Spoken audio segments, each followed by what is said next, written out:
Busa walay pastor kung walay membro sa simbahan. Naay pastor dere tungod na ninyo. Salamat nga inyo kong i-appreciate, pero akong ibalik sa inyo ha ang appreciation. Himo ko nga pastor tungod ni ninyo. Amen? Kaya why Pastor James dire kung why manimba? Asa ka si Pastor James? Sulit Davao. Mana nga, salamat sa Dios. Dili ato ang himaya. Tanan nga dungog. Himaya o papasalamat iya sa Ginoo. Amen? So karon nga buntag adto ta sa pagpamalandong sa pulong sa Dios. Ato mablihan ang atong mga Biblia. Libro sa 2 Peter chapter 3.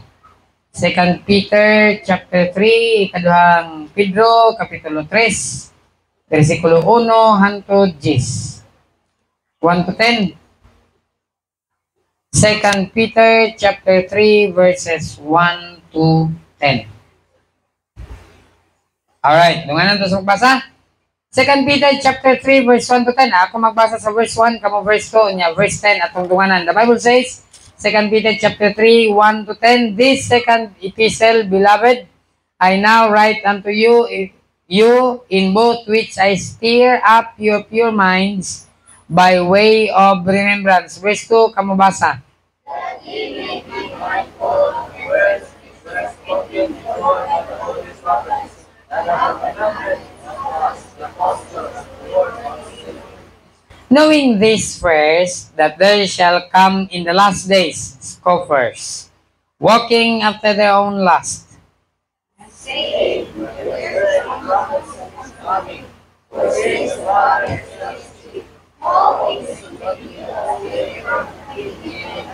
for this they willingly are ignorant of, that by the word of God the heavens were of old, and they are standing out of the water and in the water.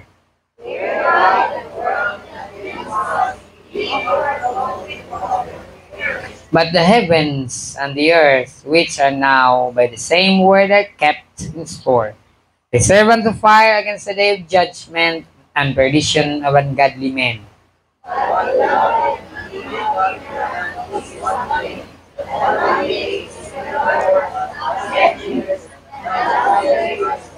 The Lord is not slack concerning his promise, as some men count slackness, but is long-suffering to usward, not willing that any should perish, but that all should come to repentance. Dungan, but the day of the Lord will come as a thief in the night, in the which the heavens shall pass away with a great noise, and the elements shall melt with fervent heat. The earth also and the works that are therein shall be burned up. May God bless the reading of His holy word. Mag-pray ta. O Diyos, nga labing gamhanan, Ginoo, salamat sa mga katawhan nini nga iglesia nga imong gihatag o Diyos. Salamat sa ilang appreciation sa ilang pastor, at most of all, I appreciate sa Ginoo sa ilang faithfulness nini nga iglesia amahan, sa ilang attendance sa tanan nga area, sa ilang kinabuhi. Ako Ginoo, nahimo nga magbalantay ngadto kanila. O Dios, nagapray ko nga padayon ibubo ni mga panalangin nini nga iglesia ug sa mga members Ginoo sa iglesia. O Dios, ang tanan Ginoo namo ang gibuhat bisan pa mismo kini nga iglesia.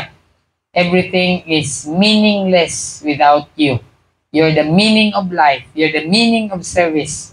You're the meaning of what we are doing, Ginoo. Amo ning gibuhat, dili tungod sa pastor, dili tungod sa membro, dili gani tungod sa iglesia. Gibuhat namo kining tanan tungod og alang kanimo. Imong gihatag, imong bugtong anak alang kanamo kung siya ang nagluwas, nagtubos kanamo, Ginoo, gikan sa kalaglagan. Bisan pa Ginoo niya kabuntagon, padayon kapag uban kanamo. Sabi na siyang pulong among tunan na tayo kami langit nun nga kala masaktan na mo kini sa simple nga pamagad. Kini itugan kanimo ang tanan, pinagi lamang sa pangalan ni Jesus. Amen. Alright, dinhi sa 2 Peter chapter 3 verses 1 to 10. Akong dito nagbasa dito ta proceed sa verse number 3. The Bible says, knowing this first, this is a warning ni Apostle Peter ngadto sa mga Kristohanon. Ingon ba niya, knowing this first, that there shall come in the last days scoffers of walking after their own lust. So So nagpahimangno siya sa nahibalo niini nga una nga adunay magaabot sa katapusan nga mga adlaw nga mga mayubiton. Unsa man ning word nga scoffers? Sa Bisaya, mayubiton. Kabalo ko nga, ambot lang kung na kasabot dinig mayubiton. Awa mo kasabot, scoffers na lang. Ang word nga scoffers, sa Bisaya, mayubiton. Another Bisaya aning word nga scoffers, bugal-bugalon. Di ba na mga tao nga bugal-bugalon? Na mga yaga-yagaon? Mga tao nga sultihan ni mong tinuod. Di mo to tinuod. Sultihig bakak. Mutuon nun sa bakak. Ang tawag na nila mga scoffers. Ingon ba sa pulong sa Dios, adunay moabot nga mga yaga-yagaon, mga mayubiton, mga scoffers. Unya ingon ba sa pulong sa Dios, nga magalakaw subay sa ilang kaugalingon nga mga pangibog. Kining mga tawhana, mga bugal-bugalon, mga yaga-yagaon, maglakaw ni sila subay sa ilahang pangibog after their own lust. Ang ilang concern is their own lust. Ilahan ang pangibog, ilang kaugalingon nga lust, ilang kaugalingon nga pangibog mo na ang ilahang concern. Unsa man ang word nga lust? Ang lust, that is an excessive pursuit of fleshly pleasures. Mo na siya ang lust or pangibog. Excessive pursuit of fleshly pleasures. Sige ra na siya pangita og unod nun nga kalipay. Mo na siya ang lust or pangibog. Unod nun nga kalipay. Di naman yun ako ni dapat i-elaborate pa, pero for the sake sa mga dili kayo masabtan unsa na unod nun nga kalipay, nanay asawa, mga bit pa, unya abi nimo kay nangabit na, makuntinto na sa digha po na. Gitawag na sila dinhi sa Biblia og mga walking after their own lust. Excessive pursuit of fleshly lust. Kaduha na naminyo, katulo na, ikaupat ng asawa, ikalima na, bisan pag ika-20 pa na yung asawa. Huwag yapon na yung katagbawan, mangita, huwag yapon, excessive. Muna sila ang giwarn ni Apostle Peter dinhi nga moabot ng mga tawhana, mga yaga-yagaon na sila. Unya, gawas nga mga yaga-yagaon na sila mga tawhana, walking after their own lust. Verse 4, and saying, where is the promise of his coming? Tanawa na, gawas na iyang yaga-yaga. Di ba nagsaad ang Ginoo nga mubalik? Kuha pa man lagi siya mubalik. Kadungog naman ng mga tawhana. Ingon sa Biblia, mga yaga-yagaon na sila. Wapan sa moabot. Kay sukad nga ang amahan na nga tulog. Katong-atong mga kaliwat sa una, mga amahan na to, lulo na nga matay. Ang tanan nga mga butang nagapadayon. Nga mao sila sa gihapon sukad sa sinugdanan sa kamugnaan. Verse 5, kay niini sila ni kabubuton mga ignorante. Kay kini sila sa kinabubuton mga ignorante. So, mga yaga-yagaon, mga bugal-bugalon ni sila, subay silang kaugalingon nga pagpangibog, ingon sa pulong sa Dios, kini sila kinabubuton nga mga ignorante. Kabalugod ni sila. Pero willing sila ba nga magpaka-ignorante bisan sila nasayod na? Nga pinaagi sa pulong sa Dios ang mga langit sa karaang panahon ug ang yuta nga nagalungtad gikan sa tubig ug diha sa tubig. Imagine mo nang yuta gikan pa ni adtong sa sinugdanan sa creation. Ang yuta nagapadayon ingon sa pulong sa Dios naglungtad gikan sa tubig ug diha sa tubig. Kining yuta naglutaw rin taon sa tubig. Pero, ingon pa sa pulong sa Dios, bisan naglutaw ka sa tubig, maglibog ka ba? Kay kung naa ka sa yuta, mukalot ka, ang ilalom, tubig. Pero napog ka sa tubig, buhato ka sa ilalom, ang ilalom, yuta. Mao na ang binuhat sa Dios. Di ni matugkad sa atong ordinaryong huna-huna. Kini mga butanga, di ni disenyo sa usa ka scientist, apan disenyo kini sa Dios. Pinaagi niini ang kalibutan nga diha kaniadto ingon nga gilunupan sa tubig nalaglag. Panahon ni Noah, atong Noah's flood, din ang kalibutan gilunupan sa tubig nalaglag, nangamatay ang mga binuhat sa Dios. Verse 7, apan ang mga langit o ang yuta nga anaa karon, kining ato makita karon, langit o yuta nga ato makita karon, pinaagi sa maura nga pulong gitipigan. Unsay nagtipig sa langit ug yuta? Ang pulong sa Dios. Amen.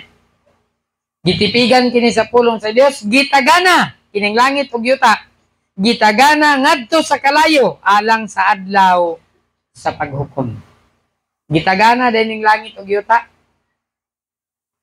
sa kalayo sa adlaw sa paghukom og kapildihan sa dili Dios non nga mga tao. Nagiday hukman giday sa Dios.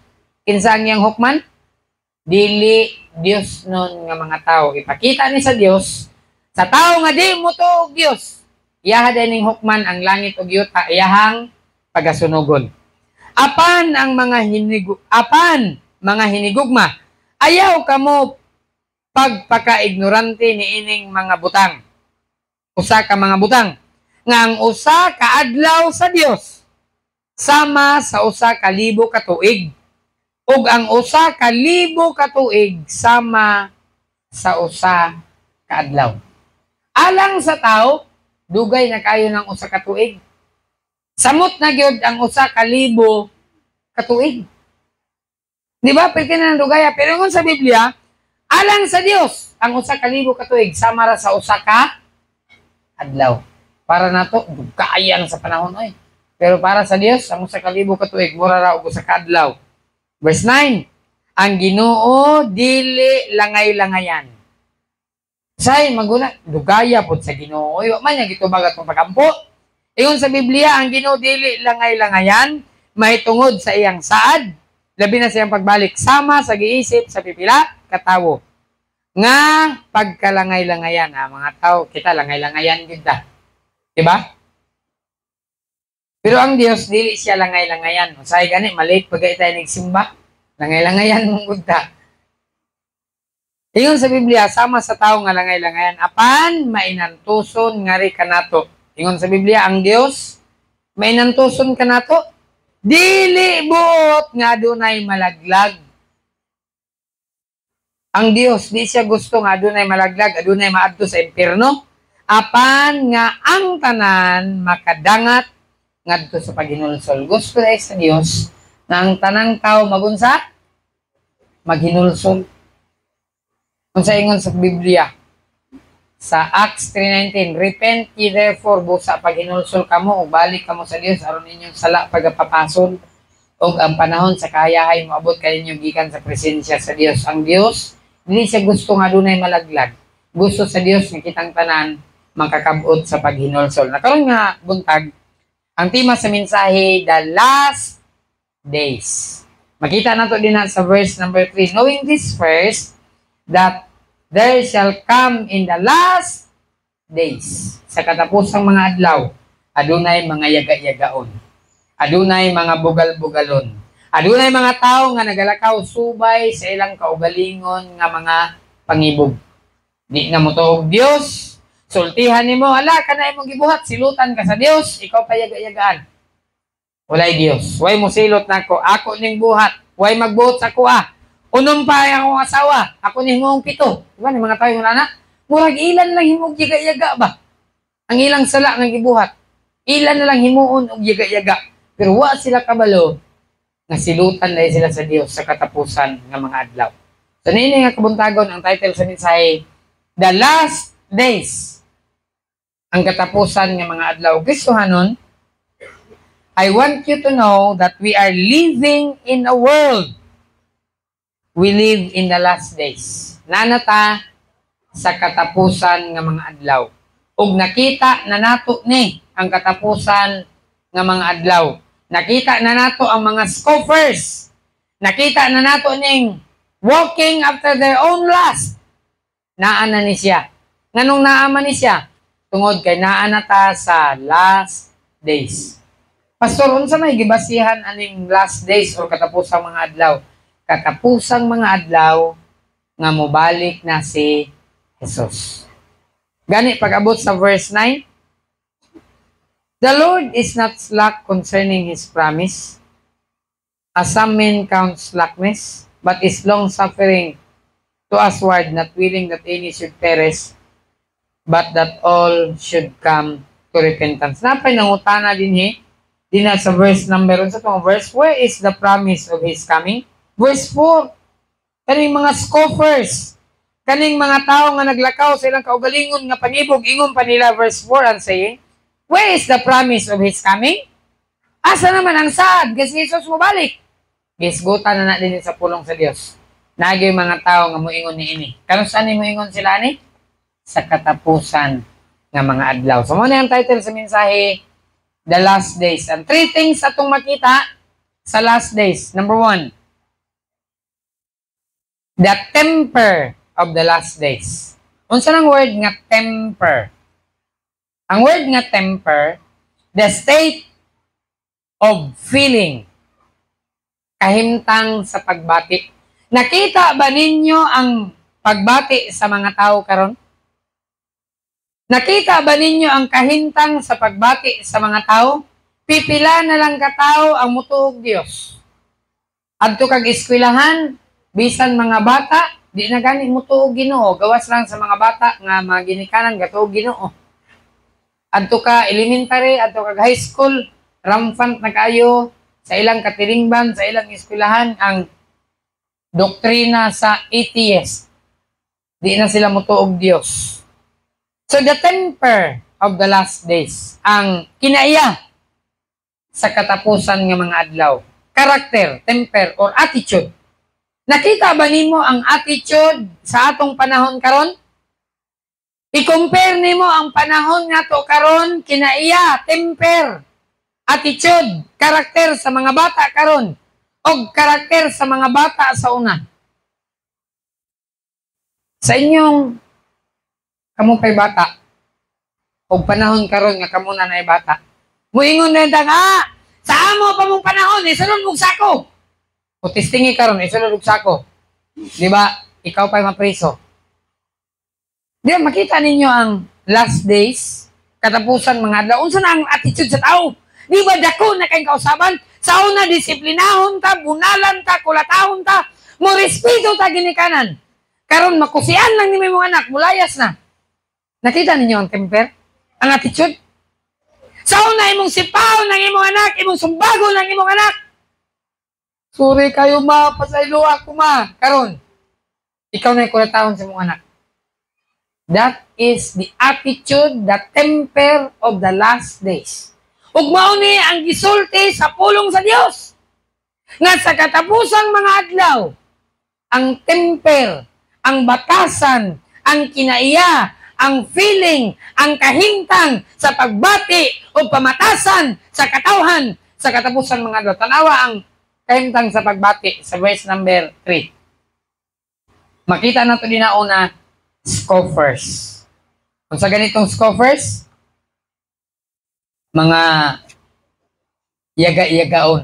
Scornful. Scoffers or scornful. Kung saan ang scornful? Pirti ka bugal-bugalon. Pirti ka yaga-yagaon. Muna sila mga scoffers or scornful or mockery. Tawag po na sila nga an attitude of doubt. Muna sa ang scoffers. Na sila kinaiya nga maduha-duhaon. Sultihig tinod. Di mo to sa tinod. Nagpabakak yung istorya. Kaya mo to pa nagbakak. Muna niyang attitude of doubt or uncertainty, distrustfulness. Huwag pagsalig. Di mo salig. Distrustfulness. Suspicion. Nagpuyo ta sa panahon nga ang tao di na mo salig og tao. Sa una, mong silingan, ingno na rin mo nga, kahulma ko isagatos, be. Kaya akong bayaran unya. Oh, isagatos. Oo na. Karon, panghula mong isagatos. Isagatos lang, bayaran ako. Sure, kung ka, unya nung bayaran, lagi unya. Siguro ka ba? Nga naman, nagpuyo ta sa panahon nga ang tao puros na pagduda.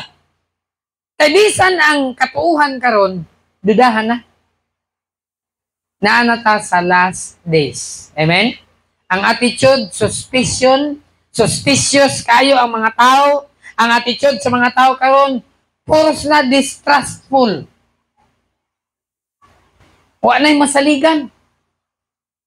Tinumdum ko sa usa ka pastor nga pinayang edad karon 80 kapin ingon pa niya. Sa among panahon sa una, moadto kog bangko. This is a statement of an 83 years old ingon pa niya. Moadto kog bangko, moingon ra ko sa bangko nga muutang kog kwarta after 2 months akong bayaran. Mo fill up lang ka sa form, imong ngalan, imong address, imong edad, status nimo. Human, pahula mo na ka sa bangko o kwarta. With a promise nga imo sa inyong 2 months, mo balik ko rin akong bayaran. Sulbat.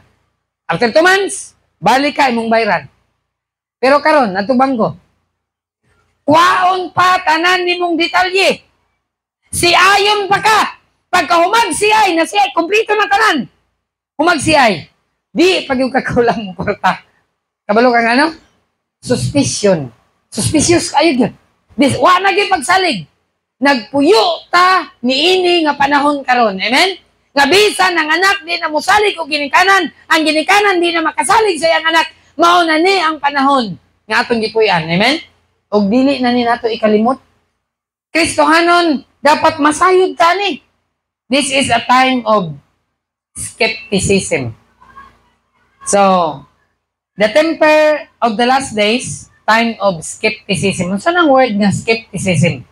From a word skeptical. Unsa man ang skeptical? Skeptic. Dili nimo siya basta-basta makumbinsi kay tinuod ka? Sure gyud ka? Skeptic kayo nga tao. Ug mao na ni ang mga tao karon? Skeptic. Skeptical nga mga tao. They don't just believe on anything. They are mao ni sila ang grupo sa skepticism nga mga tao. Naman po'y good thing hinuon ani. Pero Kristohanon giwarn ta sa pulong sa Ginoo ha. Gisultihan ta that in the last days the temper mo niya itong makita. The temper of the last days, the time of skepticism. Ikaduha, the time of sensuality. At anawa.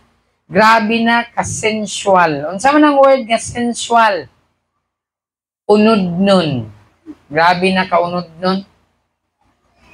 Sa unang panahon pa ng hapon, tagas kayog sanina ang mga babae.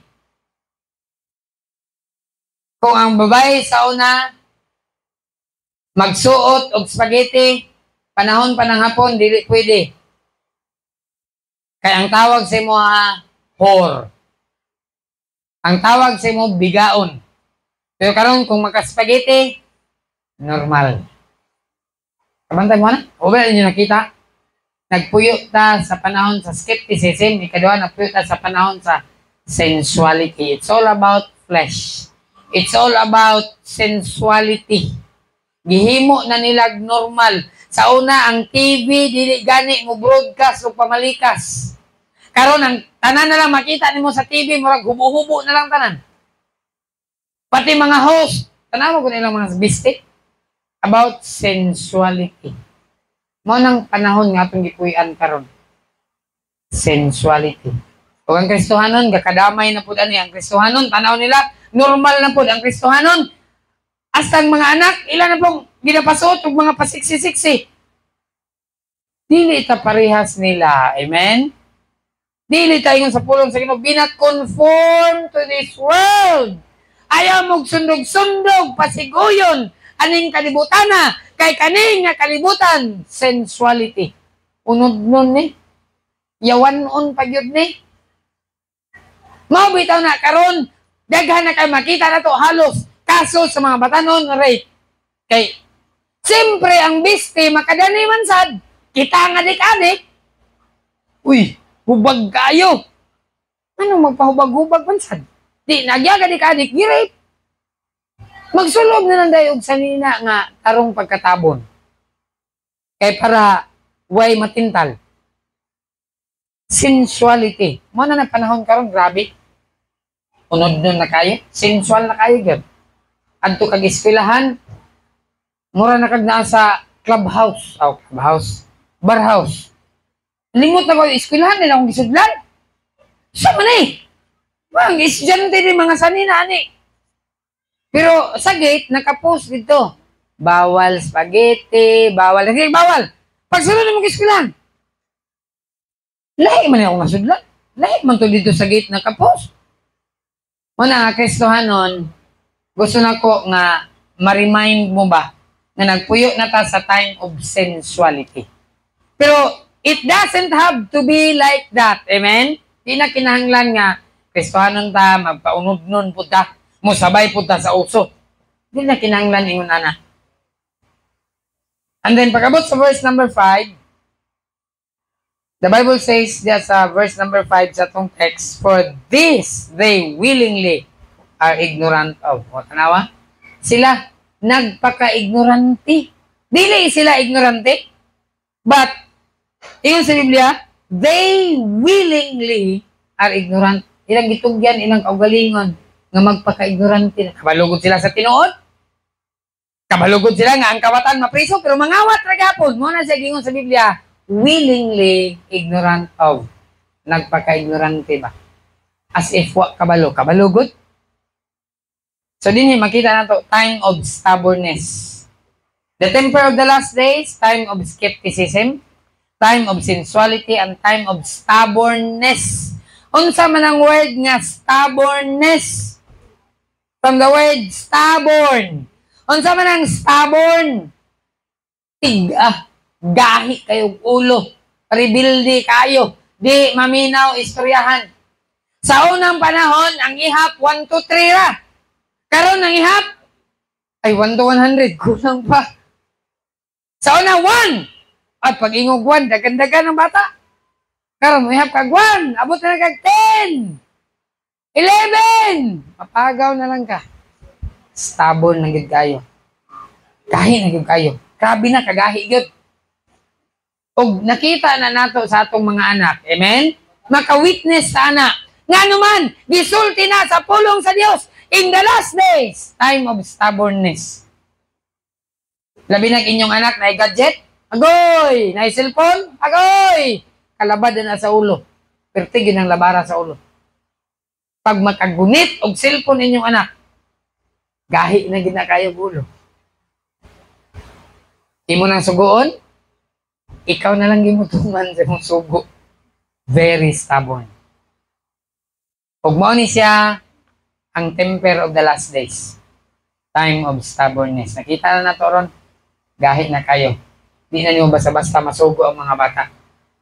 And I hope, kung namay mga bata din ni karon, nga naamoy mga ginikanan sa inyong mga balay, ayaw mo pagpatuyang sa inyong pagka-stubborn.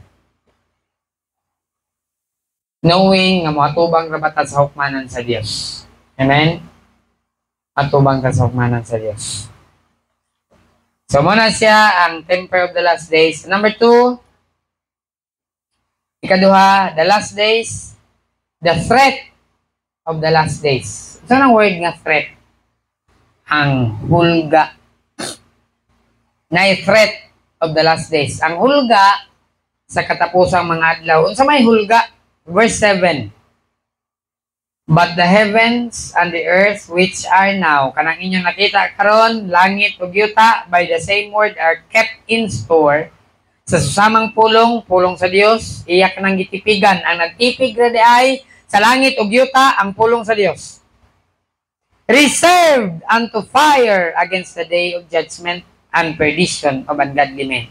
Gitagana dining langit ug yuta, ang nagtagana ni ang pulong sa Dios.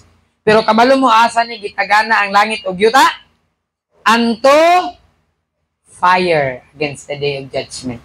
Gitagana dinhi para sa kalayo batok sa adlaw sa paghukom ug kalaglagan sa mga tawo nga di Diosnon, ungodly men.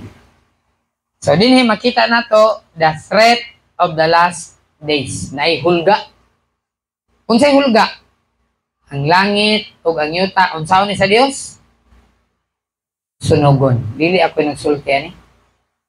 Ang pulong sa Dios reserved unto fire, the Bible says, Makita nimo sa verse 7, reserve unto fire against the day of judgment. And, unsa pa gyud? Perdition of ungodly men. Kini mga scoffers, mga yaga-yagaon, maabot ra gyud ang time nga makabalos ta. Kay hukman ni sila sa Dios. Apil ni sila sa langit ug yuta. With the ungodly men, sunugon ni sila sa Dios.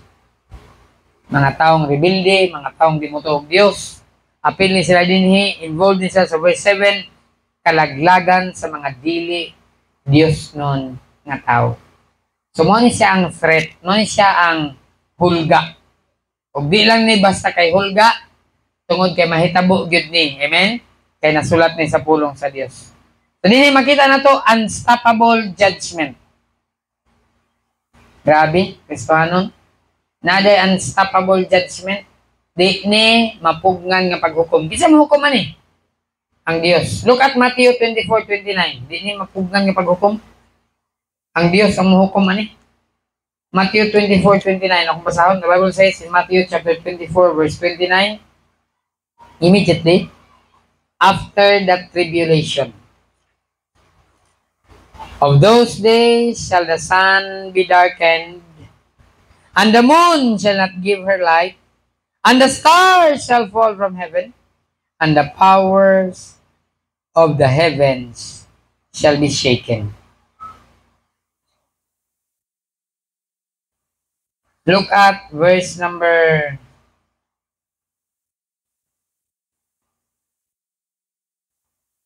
'ang atong earthquakes in diverse places din natin sa mga kita. Same chapter.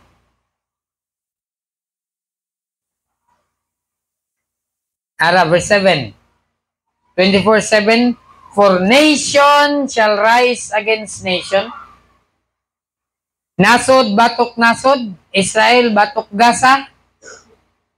Amerika, batok China. Pilipinas versus China. Nation shall rise against nation. Kingdom against kingdom. And there shall be famines. May kagutom. Salamat sa Diyos kay makakaon pa ta. Amen? And pestilences. Kabalo mo sa ning pestilence? Sa Bisaya sa pestilence?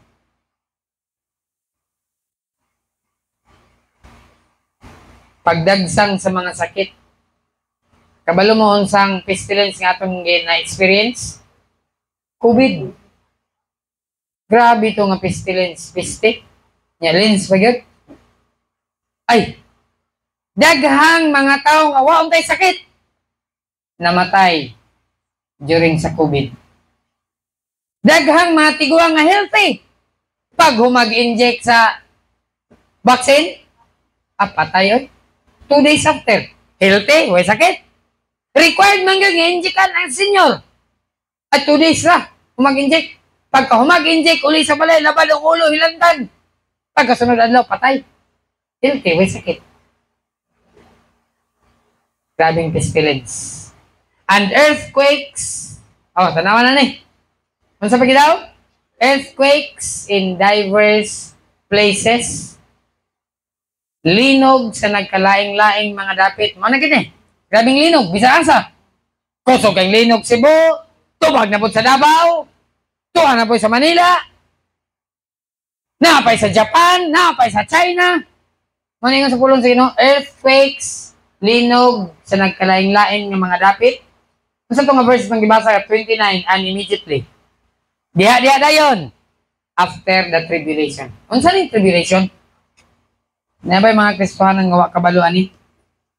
Gitawag ni siya og 7 years tribulation or tribulation period. This time, 7 years tribulation is the marking of unsa ni siya?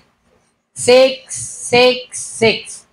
Pastor, unsa nang 666? Kaning 666, mo ni siya ang numero sa, this is what we call the mark of the beast, numero sa yawa, na kung itatak ni sa imo ha, kisa sa inyo na card, matumog is imol niya, kung may kwarta, gamit ra mong card. Experience mo na may card? Cashless society, card na lang gamit. Kining 666 mo na nga panahon, tatakan mo sa inyong right hand or sa inyong forehead, Wa na'y kwarta gamiton. Madto ka og mall, kung gusto ka makakaon, mapalit ka, iswipe ra ang imong numero. Tot, moro pa imong bayad. Kakuha na kasi mong gusto. Pero kung di ka magpatatak, putol ulo, pakyon ka, ako kabalon, saon ka pagpatay, mentag ditson kag patay. Panahon sa Dark Ages, na ikatong gipabukal nga tubig, unya ituntun kay ito, hinahinayan kay tuslo, mentag iditso kag tuslo.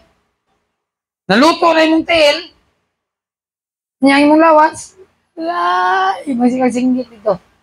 Ang uban, ang buhok, gihigtan, paguyod og chariot, antod mapuwas ining scalp, right? Tanggal ang buhok, ang gampanit, ulo na, sige, tsura na, no?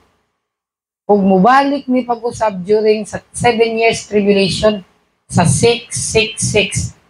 Pero kung luwas ka, di taangay mabalaka sa tribulation period or 666 because rapture will take place. Naisakgaw o rapture. Kining rapture, kuhaon tanan, luwas. Kristohanon nga luwas. Dili itong Kristohanon. Katong luwas. Unsa man yung luwas? Katong naghinulsol sa iyang sala. Mito kang Jesu Kristo ngayong Dios manluluwas. Namatay, gilubong kong nabanhaw. Kunya yung gidawat si Jesus ngayong manluluwas sa iyang kasing-kasing. Muna'y luwas. Rapture na kuhaon. Human sa rapture, tribulation will begin. Right after the rapture. Pero wala na ta dinhi. Amen? Kung natay Kristo sa itong kasing-kasing, wala na ta ni. Ang mabilin ani katong di mga luwas, pero katong di luwas, napa sila chance nga maluwas. Kaya itong Diyos biya sa gugma. Maluluyon ba siya? Hatagan pa niya chance itong mga di mo tuog Diyos, nga mo tuo. Pero maluwas sila, muagigod sila og tribulation or kasakit. Kung ngayon kang mutuo ko Ginoo, di ko magpatatakog 6661 to sa account. Saan ka kanila? Tingali, panitan ka. O kabalo. May nagditsun kag patay. Kamalangit ka.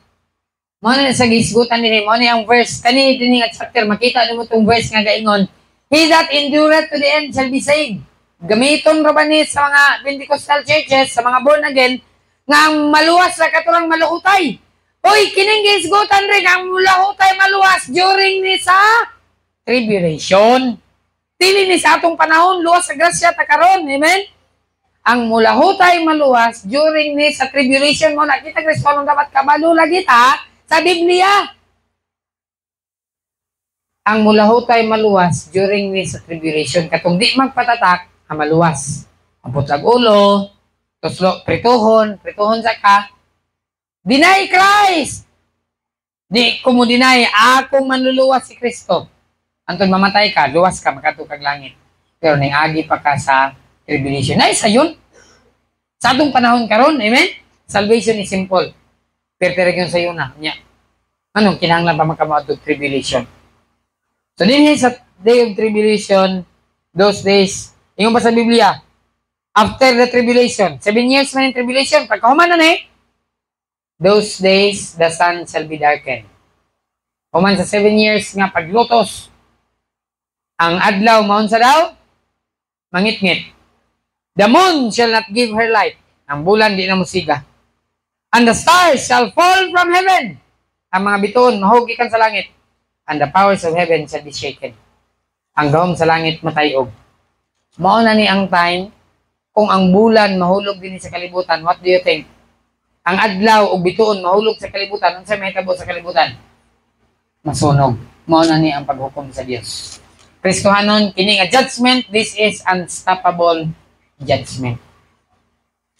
The threat of the last days. Wa mo na ako gigulat, pero gisultian mo na ako nga mahitabo gini base sa pulong sa Dios. Verse 10, it is unstoppable judgment. The threat of the last days, it is unpleasant judgment.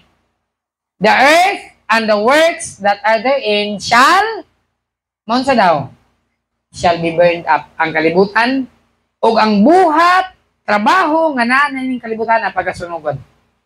Mga tag-as nga building, mga mansions, mga dagko nga establishment, the world and the works that are therein shall be burned up. Unpleasant judgment. Huwag mabilin. Sunugon ni tanan tungod sa kapungot sa Dios. Unsay mo sunog gani? Sa diyang adlaw mahulog ani kalibutan na ug ang mga bituon. Mayon sa Biblia, the stars shall fall from heaven. Huwag mabilin aning kalibutan. Purot niyong kasunog tungod sa silot sa Dios. Unstoppable judgment, unpleasant judgment. Mao na siya ang threat of the last days. Napagyoy upright judgment. Kini nga judgment, husto ra gyud ni, insakto ra gyud ni. Gihatagan ta sa Dios og panahon sa paghinulsol. Gihatagan ta sa Dios og lugway. Pero paghurot sa lugway, hukman kita sa Dios. And this judgment is an upright judgment. Hukman ta sa Dios base sa atong binuhatan. Sa Kristohanon, the last days, makita nato the temper of the last days, the threat of the last days. Ug ang katapusan, the test of the last days. In the last days, napay pagsulay dahil sa tuwa. Sulayan pa ta. Tanaw na to ni unsa ning test of the last days. 2 Peter 3 verse 11. The test of the last days. Saying, then that all these things shall be what? Shall be dissolved. What manner of persons ought ye to be in all holy conversations and godliness? The test of the last days. Una, test of devotion. Naday test of devotion. Ay, sorry. Talungon sa nato, kaya na weird sound. Test of devotion. Unsa man ang test of devotion? Sulayan kung unsa ta ka diboto. Diboto ba ka sa Dios? Sulayan pag yun ang imong pagkadiboto sa Dios. Pag-abot sa verse 11, holy conversation and godliness. Sulayan ang imong balaan nga pagkinabuhi. Sulayan ang imong pagka-Dios nun. Apay pagsulay day? Sulayan pag yun ta. Pag-abot sa verse number 9, tanawa, not willing that any should perish, but that all should come to repentance. Test of destination. Kumusta imong destination karon? Sure na magyud ka makaadto kag langit? Murag wag gyud naka-amen ba? Sure ba gyud ka makaadto kag langit? Test of destination. Sulayan ang imong destination. Kung sigurado ka ba gyud makaadto sa langit. So verse 9, the Lord is not slack, but the Lord, verse 9, is not slack concerning His promise. Some men count slackness, but is long-suffering to usward, not willing that any should perish. Ang Dios, di siya gusto nga dunay malaglag. Gusto sa Dios na makaadto tag langit. Pero naagay mga tao nga rebelde yun sa Dios. So, adunay test of destination o katapusan, test of duty. Sa verse 17, pagkabot sa verse 17, test of duty. Ye therefore, beloved, seeing know this thing of before, beware lest also being led away with the error of the wicked. Pabantay, kay basin magiyahan ka sa sayop sa dautan, fall from your own steadfastness. Basin mahulog ka ingon sa pulong sa Ginoo, sa imong diha ingon sa pulong sa Ginoo, mapukan gikan sa inyong kaugalingon nga kalig-on. Ayaw biya pagkapukan sa imong kaugalingon nga pagkalig-on. Amen? Kung unsa ka kalig-on karon, padayon. Verse 18, grow in grace. Amen? But grow in grace and in the knowledge of our Lord and Savior Jesus Christ. That's my wish sa mga members sa church, that a Christian should grow in grace and in the knowledge of our Lord and Savior Jesus Christ. Nga magtubo ta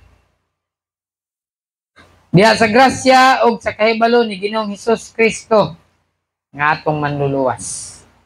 Nga magtubo ta sa kahibalo sa pulong sa Dios. Amen? Di ta makontento sa atong nahibaw-an. Dapat magtubo gyud ang kahibalo na to sa pulong sa Dios. So Kristohanon, mao ni siya ang last days. O napuyo ta niini nga panahon karon.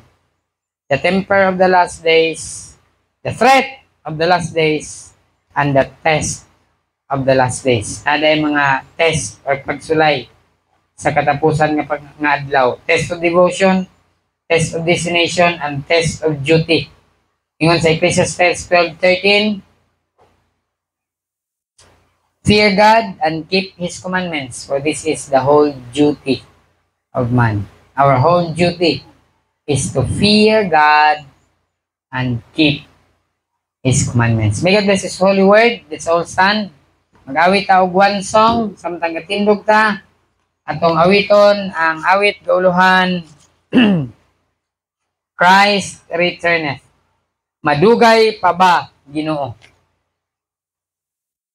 Kana sa English, sorry. Dili masayran ang tag sa pagbalik sa Ginoo. Kung labing mahimayaon, tingali ka ha sa sayong kabuntagong nga kita paglalinon niya. Nadugay pabagi noong nga musinggit kami niya na si Jesus Cristo. Hallelujah, Amen, Hallelujah. Last verse, number 4. Ang mga kasakit paghila mawagtag pulihan unya sa tumang kalipay lalinon kita sa pagsulat niya kung si Kristo mo balik koros madugay pabagi noong nga musinggit kami niya na si Jesus Cristo. Hallelujah, Amen, Hallelujah, Amen. Nakon yun sa Jameson, dismiss us in prayer please. Lord, salamat kami pagkakang may mag-ihatod na namo, kami nag-ayusa sa kamina sa namin mga tulong. Lord, salamat kami Lord na sa iyong pagpalit Lord kami pag-iisip kami sa inyo na usa sa lalo na Kristiyanon Lord. Yes. Mga sugo, Thank you Lord. malingkod ng mga pagmatag sa mga Lord, labi na sa mga amuang kaluwasan Lord. Kasi na kaili sa mga Lord, usap sa safety sa mga iyong paggawas Lord. Usap sa pag-usapan ng Lord na mag-auli Lord, kung mag-auban, mag-safety, ang imong ngalan Lord, Yes. kasi hindi upag sa nangikot kung makalimong mga kasi. Kanunay ginanong pasalamatan Lord, makakasal Lord, ikaw mag-auban, kanunay sa kanang-kanang Lord. Kanunay pasalamatan sa ngalan ni Jesus. Amen. Mayong